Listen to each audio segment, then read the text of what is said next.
Olá pessoal, meu nome é Marcondes, eu sou pastor na Igreja Episcopal Carismática do Espinheiro e eu estou aqui com vocês nesse dia para trazer a palavra de Deus feliz, agradecido pelo convite ao pastor Guilherme Franco e ao pastor Guilherme Alves, meu amigo, da gente ter uma caminhada no Mosaico, no Cristão na Ciência e muitos outros movimentos de unidade pelo corpo de Cristo. Eu queria ler um texto da palavra de Deus em 2 Samuel, capítulo 11, a partir do versículo 27, o último versículo de 2 Samuel, e a gente continua através do 12, que diz assim: E passado o luto, enviou Davi e recolheu Betseba à sua casa. E ela lhe foi por mulher e lhe deu à luz um filho. Porém, essa coisa que Davi fez pareceu mal aos olhos do Senhor. E o Senhor enviou Natã a Davi, e apresentando-se a Davi, disse-lhe: Havia numa cidade 2 homens, um rico e o outro pobre.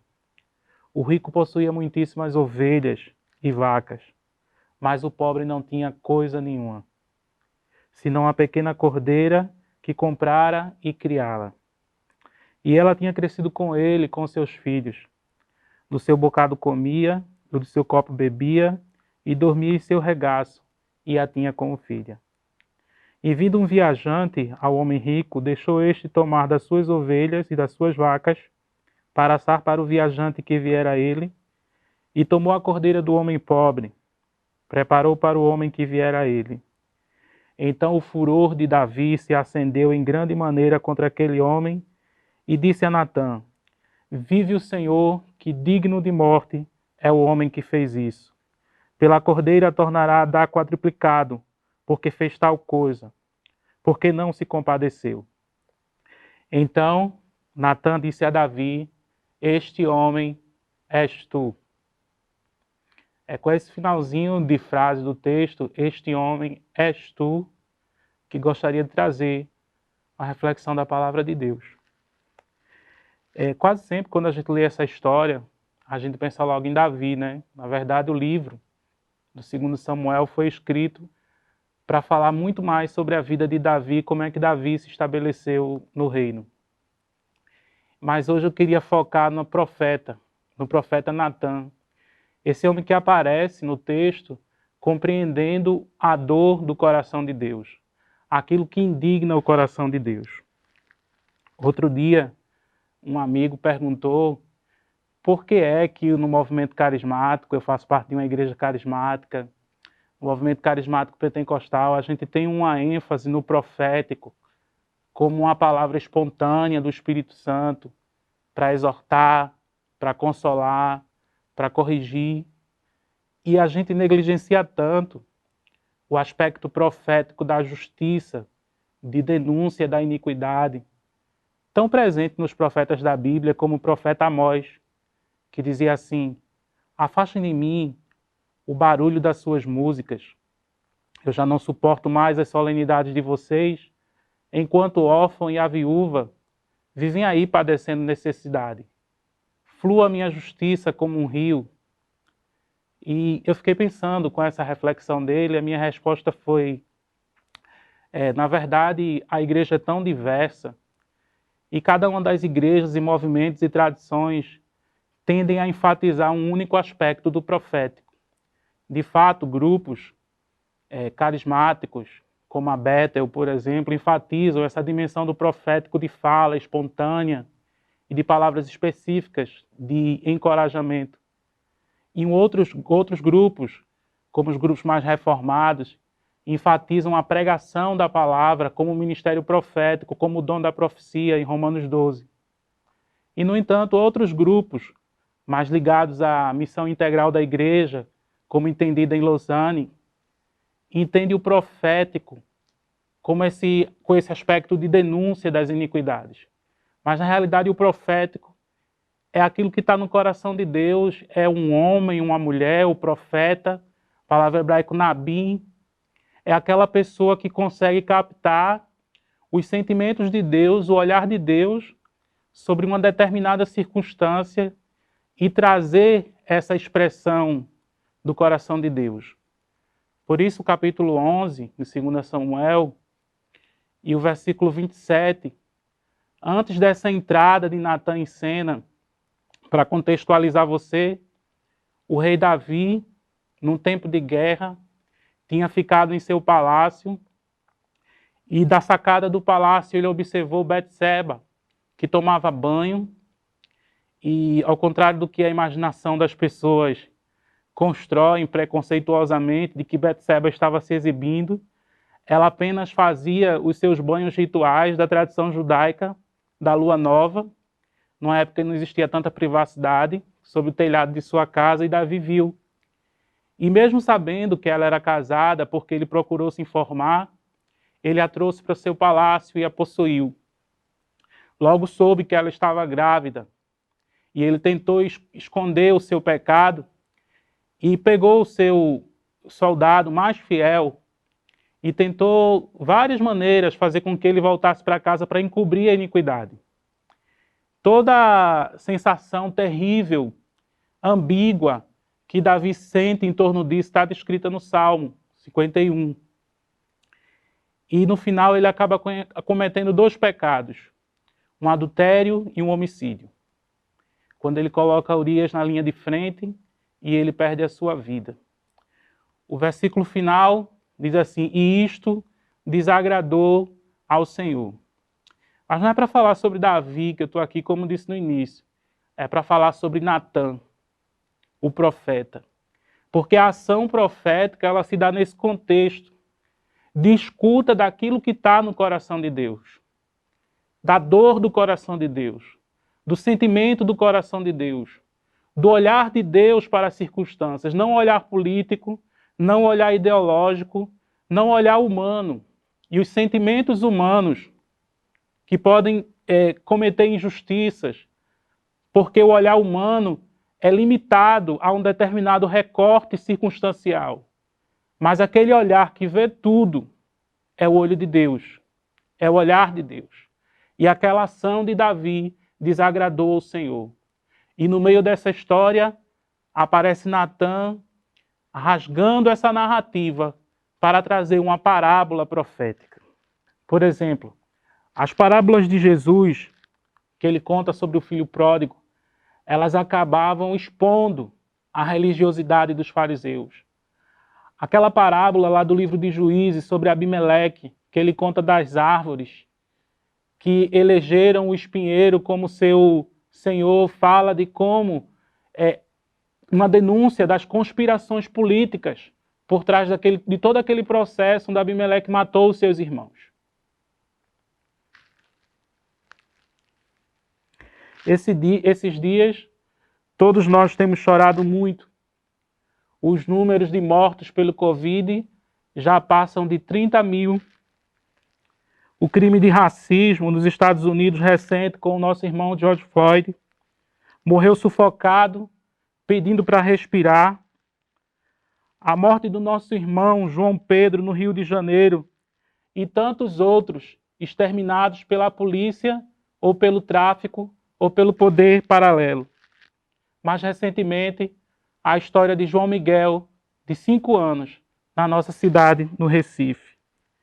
É nesse contexto de dor que o coração de Deus pesado, sim, como diziam os profetas bíblicos, quando se referiam à profecia, peso da palavra do Senhor. Deus procura corações com quem possa se expressar, com quem possa comunicar. O livro de Amós diz que a intimidade do Senhor é para aqueles que o conhecem, aos quais o dará a conhecer, para aqueles que o temem, aos quais dará a conhecer a sua aliança, e que Deus não faria nada sem comunicar aos seus servos, os profetas. Profetas são amigos de Deus, são aqueles com quem Deus pode compartilhar seus segredos. Imagina o profeta Natan entrando agora na sua casa. Dessa vez, ele não vai falar de ovelhas, nem do rico, nem do pobre. Ele vai lhe contar uma história cuja essência é a mesma, das relações de poder entre ricos e pobres. Ele diz: havia uma senhora rica, vivia num dos símbolos de poder aquisitivo dessa cidade. Essa senhora era esposa de um político, prefeito numa outra cidade, mas que não residia nela. Essa senhora estava usufruindo de serviços de manicure em casa em tempos de quarentena. Isso é luxo. E ainda contava com o serviço de uma mulher negra que, não querendo perder o seu emprego, foi trabalhar em plena quarentena e levou seu filho de 5 anos, que não tinha com quem deixar. Um dos serviços imprescindíveis dessa senhora era que alguém passeasse com o seu cachorro. O resto, a conclusão de tudo, a gente sabe. O filho Miguel, da mulher negra, Dona Mirtes, que estava trabalhando naquela casa. Ele sai, entra no elevador, com o consentimento, a permissão de um adulto, e ele acaba rompendo uma grade de proteção e ele cai do 9º andar e morre. O que você sente diante de uma narrativa dessa? Mais uma história de injustiça. Agora mesmo seu coração está acelerado. Você tem um nó na garganta, um grito, uma dor. E o profeta Natan pergunta para você: o que deve ser feito dessa mulher? A resposta está aí, a gente tem visto no linchamento público nas redes sociais, na cultura do cancelamento, sobre quem, tendo tanto, pôde tirar tão pouco. O único filho de uma mulher, por meio de negligência. A frase de Dona Mirtes é muito dolorosa, essa expressão, quando ela diz assim: eu sempre cuidei dos filhos dela e ela não pôde cuidar dos meus por 5 minutos. A ironia da palavra profética é que o profeta Natan conclui dizendo: este homem és tu. Sim, você deve estar assustado agora com o peso dessa acusação. Este homem és tu. Esse homem é você, que nega o racismo, dizendo óbvio, que todas as vidas importam. Sim, todas as vidas importam. Mas as que mais importam agora são aquelas que estão destituídas de tudo. Esse homem és tu, que faz vistas grossas às condições insalubres de moradia das pessoas em nossa cidade. És tu, este homem, essa mulher, que considera que os programas sociais básicos pesam no teu bolso, enquanto ignoras os escândalos de corrupção dos teus políticos de estimação. Eu sei que você gostaria de ouvir uma mensagem de conforto. Eu sei que você gostaria de ouvir uma mensagem de consolo no meio disso tudo e dessa dor, e não uma mensagem de confronto. Mas é para isso que existem os profetas. Para isso que existem as pessoas proféticas.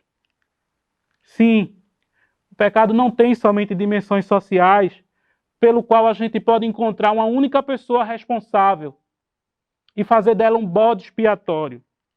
O pecado tem dimensões estruturais, pelos quais todos nós somos responsáveis. Todos nós. Nesse momento, você já deve estar concluindo: poxa, eu acho que Natan era comunista. Não. E esse cara que veio aí falar também é comunista. Não, eu não sou comunista. Natan não era comunista. E os comunistas e todas aquelas pessoas que estão nas ruas, tanto nos Estados Unidos como aqui ontem na cidade, eles são pedras que clamam, porque eu e você estamos calados. Porque quando a injustiça se estabelece, quando a dor do coração de Deus é apresentada, o desagrado de Deus, e eu e você não correspondemos e não respondemos, não nos colocamos como igreja em seu ministério, em sua posição profética, Deus levanta pedras que clamam. E muitas vezes você reclama aí dos excessos, das pedras que clamam, quando você mesmo não se coloca para ser o canal de Deus, para que essas coisas aconteçam da maneira correta. Não. Não é coisa de comunista. Compaixão e justiça é herança cristã. Faz parte da nossa herança, faz parte da nossa tradição. Nós temos uma linhagem, um circuito de fogo, através da história, de vozes proféticas, de homens e mulheres que decidiram não se calar diante de toda injustiça e iniquidade. Rosa Parks, quando recusou ceder o seu lugar no ônibus a um homem branco. Ela fez muito mais do que qualquer ação profética contra principados e potestades em estádios. A sua ação foi uma ação profética que mudou todas as coisas onde ela vivia. Dorothy Day e a sua luta pelos operários católicos que viviam em condições miseráveis de trabalho, mais 16 horas por dia de serviço. Luther King, assassinado, enquanto lutava pelo fim da segregação racial e os direitos civis de pessoas negras nos Estados Unidos, deixando que a dor e a paixão do coração de Deus se expressasse através de sua vida. Hannah Widal Smith, lutando pela justiça de gênero, e favor não confundir justiça de gênero com relativização de gênero ou redefinição de gênero. As mulheres não votavam, mulheres não podiam ser educadas e mulheres não tinham espaço no local de trabalho. E essas mulheres evangélicas que criam que a Bíblia é a palavra de Deus, aquilo que está escrito em Gálatas, em Cristo não há macho nem fêmea, elas lutaram pelo lugar, pelo espaço, um lugar para as mulheres na sociedade, porque elas deixaram ouvir aquilo que estava no coração de Deus. E se eu fosse falar, não restaria tempo para descrever uma imensa galeria profética de heróis da fé que, junto com Natan, são a nuvem de testemunha que nos olham agora e perguntam: vocês vão se calar? Vocês vão se calar diante de tudo que acontece nesse contexto brasileiro? Nesse acúmulo de dores, de sofrimento, de choro, de iniquidade, de pesado, de pobreza, de miséria, de tudo que vem acontecendo, vocês vão continuar calados? Porque se vocês se calarem, as pedras clamarão. Mas eu gostaria, diz o Senhor, de contar com os meus amigos e com as minhas amigas para fazer correr a justiça como um rio e estabelecer os sinais da presença do meu reino entre vocês. Esse homem és tu, que assistes agora esse culto. Se você se cala, se você silencia, se você segue indiferente, se você não segue com o Senhor para servir os outros, em ação, em fala e ação profética, esse homem e essa mulher és tu. Queria concluir com a oração. Querido Jesus, eu não quero trazer sobre a tua igreja uma palavra de acusação, porque nenhuma condenação há para aqueles que estão em Cristo Jesus, que não andam segundo a carne, da indiferença, da frieza e do medo, mas que são guiados pelo Espírito da vida para estabelecer a tua vontade. Senhor, perdoa a nossa indiferença, vem molhar os nossos olhos, vem nos inquietar, vem nos mover, perdoa a nossa divisão como igreja na cidade, constrói a nossa unidade em torno de um projeto único de levar o evangelho do reino, do teu amor, a manifestação da tua presença entre as pessoas. Sabemos, Senhor, que somente na tua vinda toda lágrima será enxugada, injustiças não serão mais cometidas. Mas agora, Senhor, nesse momento em que nos encontramos, nós queremos ser sinais presentes agora da presença do teu reino, já, ainda não em plenitude, mas aqui e agora, uma manifestação do teu amor como igreja na terra. Perdoa-nos, esquece, Senhor, o que fomos, conserta o que somos e dirige o que seremos, mediante teu Santo Espírito. Amém.